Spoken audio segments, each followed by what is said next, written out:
नमस्कार दोस्तों, आप देख रहे हैं आपका अपना YouTube चैनल जीएस अड्डा विद पीसी। मैं आपका जीएस मेंटर प्रकाश राज आपका हार्दिक अभिनंदन करता हूं और एक बार आपके सामने फिर से प्रेजेंट हुई एक नया सेशन लेके, जिसमें आज हम बात करने वाले हैं प्रकाश के अपवर्तन के बारे में, जिसको अपन डिटेल से इसके बारे में जानेंगे कि प्रकाश का अपवर्तन क्या होता है, क्या इसके रूल्स होते हैं, उन सब के बारे में।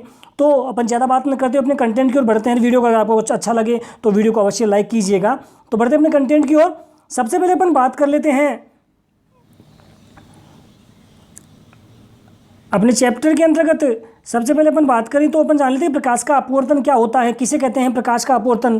तो जब प्रकाश किरण एक माध्यम से चलकर किसी दूसरे माध्यम में प्रवेश करती है, कि कोई भी एक प्रकाश की किरण है और जब वो किसी एक माध्यम में प्रवेश करने के बाद जब दूसरे माध्यम में प्रवेश करती है, तो दोनों की जो सीमा जिनकी जो एक जो सीमा होती है, उस सीमा से वह क्या कहते हैं अपनी दिशा से विचलित हो जाती है। तो प्रकाश की ये जो घटना होती है, इसी घटना को क्या कहते हैं प्रकाश का अपवर्तन कहते हैं। तो किसे कहेंगे प्रकाश का अपवर्तन, कि प्रकाश की किरण का एक माध्यम से दूसरे माध्यम से चलने के दौरान अपने पथ से विचलित हो जाना ही क्या कहलाता है, प्रकाश का अपवर्तन कहलाता है। ओके, प्रकाश का अपवर्तन की अगर एग्जांपल की बात करें तो जैसे फ्रेंड अपन बात करते हैं एक पानी, जो कोई भी एक टैंक है और टैंक में क्या हो रहा है, पानी भरा हुआ है। तो उसकी वो जो टैंक होता है, उस टैंक की जो तल होता है, उसका जो नीचे का जो अपन पैंदा कहते हैं, वो हमें ऊपर की ओर उठा हुआ प्रतीत होता है। तो ऐसा क्यों होता है? ये ऐसा प्रकाश के अपवर्तन के कारण ही होता है, क्योंकि जब भी रोशनी अगर जाती है, रोशनी की प्रकाश की किरण जो ही उसके अंदर प्रवेश करेगी, तो वो क्या करेगी, उसके पृष्ठ से टकराएगी और टकरा कर क्या करती है, वो अपनी दिशा से क्या होती है, विचलित हो जाती है। और जिसके कारण क्या होता है, जो टैंक की जो तली होती है वो हमें ऊपर उठी हुई दिखाई देती है।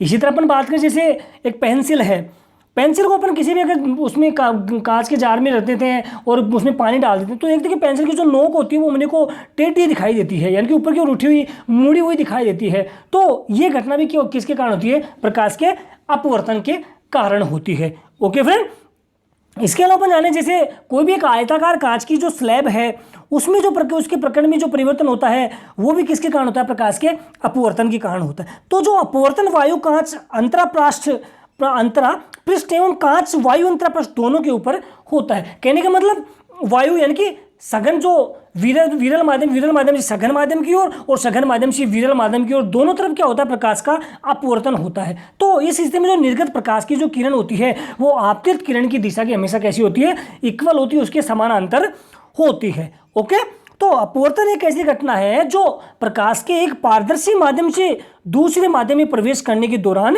उसमें जो उसकी जो प्रकाश की जो चाल होती है, उसमें परिवर्तन के कारण घटित होती है। तो प्रकाश जो अपवर्तन की घटना होती है वो कैसी होती है, जब भी कोई एक पारदर्शी माध्यम से दूसरे पारदर्शी माध्यम में प्रवेश करने के दौरान जो प्रकाश की चाल होती है, चाल में परिवर्तन के कारण क्या होता है, प्रकाश का अपवर्तन होता है। तो आई होप सो फ्रेंड आप अच्छे से समझ पाए होंगे।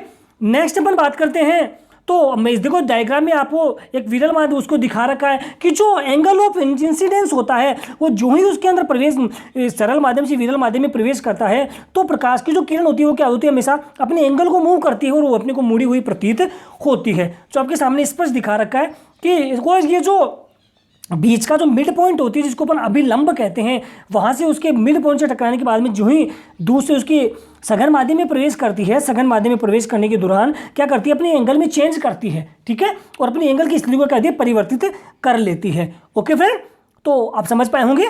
नेक्स्ट अपन बात करते हैं इसके अपवर्तन का जो कारण क्या होता है, कि प्रकाश के अपवर्तन का क्या कारण हो सकता है। तो प्रकाश का अपवर्तन, प्रकाश का वेग अलग अलग माध्यम में भिन्न भिन्न प्रकाश के कारण होता है। यानी कि प्रकाश का अपवर्तन कब होगा, ये जब प्रकाश का वेग अलग अलग माध्यम में अलग अलग होता है, उस स्थिति में अपवर्तन क्या होता है, प्रकाश का अपवर्तन होता है। ओके, बात करें अपन प्रकाश का वेग, अगर निर्वात में अगर बात करें तो प्रकाश का हवा या निर्वात में वेग होता है वो 3 × 10⁸ मीटर पर सेकेंड होता है। जबकि कांच की बात करें तो कांच के अंदर 2 × 10⁸ मीटर पर सेकेंड होता है। फ्रेंड आपको ये दोनों याद कर रखने हैं, एग्जाम में बहुत बार पूछा जाता है, और प्रकाश का निर्वात में वेग तो 101% पूछा जाता है। तो आपके साथ इन दोनों को याद रखना है, कांच में प्रकाश का वेग और निर्वात में प्रकाश का वेग। अगर निर्वात की बात करें तो निर्वात में होता है 3 × 10⁸ मीटर पर सेकेंड, जबकि कांच की अपन बात करते हैं तो कांच में होता है 2 × 10⁸ मीटर पर सेकेंड होता है। ओके, तो होता है जब प्रकाश एक माध्यम से दूसरे माध्यम में जाता है तो उसका वेग क्या होता है, हमेशा परिवर्तित होता है, क्योंकि उसके वेग में क्या होता है, परिवर्तन होता है, जिसके कारण क्या होता है, प्रकाश का वेग होता है। मैंने भी आपको बताया कि प्रकाश का वेग अलग अलग माध्यम में कैसा होता है, अलग अलग देखने को मिलता है। ओके, लेकिन दोनों माध्यमों में प्रकाश के वेग में जितना अधिक अंतर होगा, प्रकाश का अंतर अपवर्तन उतना ही क्या होगा, अधिक होगा। कहने का मतलब प्रकाश की जिस माध्यम में प्रवेश करेगी उसमें उसका झुकाव क्या होगा, उतना ही ज्यादा होगा। अब ऐसा किस कंडीशन में हो सकता है, ऐसा इसी कंडीशन में हो सकता है कि जब दोनों माध्यम में जो प्रकाश के वेग का मान होता है वो अधिक होगा, उसके बीच में जो अंतर होगा वो अधिक होगा, उसी स्थिति में क्या होगा, प्रकाश का अपवर्तन या उसका झुकाव अत्यधिक होगा। ओके, तो आप समझ पाए होंगे। नेक्स्ट अपन बात करते हैं, वो होता है प्रकाश के अपवर्तन के नियम। कि प्रकाश का अपवर्तन दो नियमों के अनुसार होता है, जिसको क्या है, प्रकाश के नियम कहते हैं। ये निम्न प्रकार के होते हैं। सबसे पहले बात करें तो सबसे पहले प्रकाश का नियम होता है वो ये होता है कि आपतित किरण, अपवर्तित किरण तथा दोनों माध्यमों को पृथक करने वाले पृष्ठ के आपतन बिंदु पर अभिलंब, ये तीनों एक ही तल पर प्रेजेंट होते हैं। कहने का मतलब ये है कि आपतित किरण जो सूर्य की रोशनी से आती है, आपतित किरण और अपवर्तित किरण पृष्ठ से टकराने के बाद जिस स्थिति में मूव करती है अपवर्तित किरण, और इन दोनों को मिलाने पर जिस पे ये दोनों एक दूसरे को पृथक करती हैं, ऐसा पृष्ठ जिसको अभिलंब कहते हैं, ये तीनों एक ही तल पर प्रेजेंट होते हैं। ओके, तो फर्स्ट लो हो गया। सेकेंड लो ये कहता है कि प्रकाश के किसी निश्चित रंग तथा निश्चित माध्यमों के युग्म के लिए आपतन कोण की ज्या, जिसको साइन से रिप्रेजेंट करते हैं, तथा अपवर्तन कोण की ज्या का अनुपात स्थिर होता है, जिसे स्नेल का नियम कहते हैं। एग्जाम में बहुत बार रिपीट किया जाता है कि स्नेल का नियम क्या होता है, स्नेल का नियम किसे कहते हैं। तो किसे कहेंगे कि प्रकाश के निश्चित रंग तथा निश्चित माध्यमों के युग्म के लिए आपतन कोण की ज्या व अपवर्तन कोण की ज्या का निश्चित अनुपात को क्या कहते हैं, स्नेल का अपवर्तन नियम कहते हैं। तो यदि अगर आपतन कोण I तथा अपवर्तन कोण R हो, तो उस स्थिति में sine I upon sine R बराबर क्या होगा, स्थिरांक होता है। यानी कि दोनों का जो डिवीजन मान होता है वो हमेशा क्या होता है, स्थिरांक होता है। तो इस स्थिरांक के मान को दूसरे माध्यम का पहले माध्यम के सापेक्ष रिफ्रैक्टिव इंडेक्स यानी कि अपवर्तनांक कहते हैं। ओके फ्रेंड, तो आई होप सो फ्रेंड आप तीनों नियम को से अच्छे से समझ पाए होंगे। बढ़ते हैं नेक्स्ट। तो देखो इसमें उसकी स्थिति को दिखा रखा है कि जो इंसिडेंट रेज होती है जब पृष्ठ टकराने के बाद में अपनी स्थिति को मूव कर लेती है तो किस में चेंज होती है, रिफ्लेक्टेड रेज के रूप में अपने आप को परिवर्तन, कहने का मतलब अपवर्तित स्थिति किसमें, परावर्तित स्थिति में कन्वर्ट हो जाती है। और इन दोनों जहां पे ये दोनों एक दूसरे को काटती हैं उसको कहते हैं नॉर्मल ऑफ सेकेंड्स को अभिलंब कहा जाता है। ओके फ्रेंड, आई होप आप समझ पाए होंगे। नेक्स्ट, तो thank you friend, thanks for listening and watching this video.